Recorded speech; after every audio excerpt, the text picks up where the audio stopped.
Brother Dieter Alforo ang church nala. Amen. Amen. Aman sa Ginoo maigsoon. Amen. It is the Lord's sovereignty that the Lord arranges everything and abot mi diri maigsoon. Amen. Sa ako, personally, kay halipay kay ko to see the brothers and sisters. Amen. Especially sa district sa Kanan.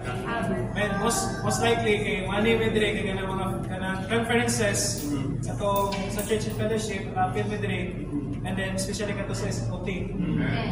First time na ako naka-appeal dire sa Amen.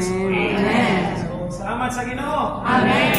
Salamat sa Ginoo nga kaning Kristo nga nato nabatunan. So the Lord wants to be forming us. So firstly, we know that God who created the universe was in the Old Testament live in a mysterious way. Sikreto siya nga nabuhi.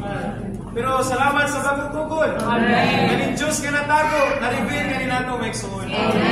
Muna, ang tuyo rin sa Ginoo is that God wanted to reveal His Son to us. Unang Paul in Galatians 1:16, this Christ was revealed into Him. Muna, the moment He was being blinded by God, muna, that time maigsoon, nakita niya ang anak sa Diyos. O si Kristo maigsoon. Muna, salamat nga kaning Kristo, mo niya gisangyaw. Amen. The Gentiles maigsoon. Amen. Muna, today, we're those enjoying this kaning revelation of the Son of God. So we're not merely enjoying the teaching, but also we are being unveiled by this revelation, my soul. Salamat na nga revelation. Na gusto rin sa Diyos nga mahulma siya nga ninato. Muna, dili may soul, di magkita nga ang tuyo sa Diyos is that dili lang tayo ka ng objektibo na to siya nga mailhan. But He wants us to experience Him subjectively. Muna, salamat sa bagay nga doon natin tawanon ng Espiritu. Dili lang ikaw ang atong Espiritu makamatol sa kinabuhi sa Diyos. But also our entire being, our mind, emotion, and will, and even our body could express Him. Muna, paagi din una din mahulma siya kaninato, kinanglan nita matransforma. Muna, salamat sa Romans 12:2. Amen. Kinanglan nita matransform sa atong mind, mga igsoon. In order for this Christ to be forming us, we must need to be transformed.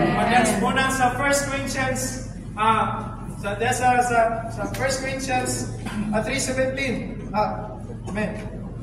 Muna, pwede natin stay kids. Salamat sa Ginoo din sa Amen. Din sa 2 Corinthians 3:18. And the word that transformed the maigsoon is, it correspond the word conform. Ay kanin, form maigsoon. Muna, kung dili nita matransforma sa dagway sa anak sa Diyos, dili siya mahulma nga ninato. Muna, ang pinagi dahil nga mahulma ni Kristo nga ninato, kinanglan ta muna matransforma. Ngayon, sa diya matransforma na rin ta, pinagi sa pagkanunay na to, absorb sa elements of Diyos.